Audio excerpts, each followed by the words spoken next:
Hey everyone, what's going on? Today we're going to cover for loops in Python. So to start, let's create a list. So I'll call it my list.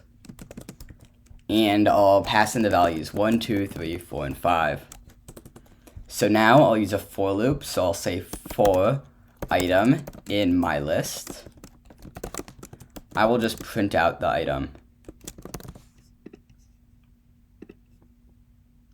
And there you go, we print out 1, 2, 3, 4, 5.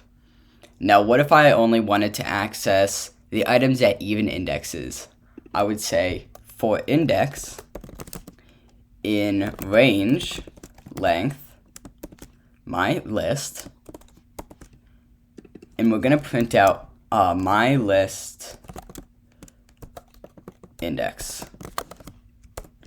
Now, remember, we only want to print this out if the index is an even number. So we can say if index is divisible by 2,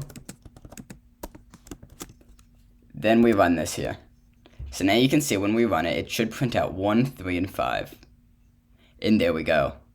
Now what if we just wanted to access the even numbers? We would say if my list, and then we would put brackets around those.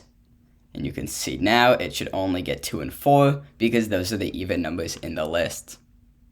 I hope you've learned a thing or two from today's video, and I'll see you in the next one. Later.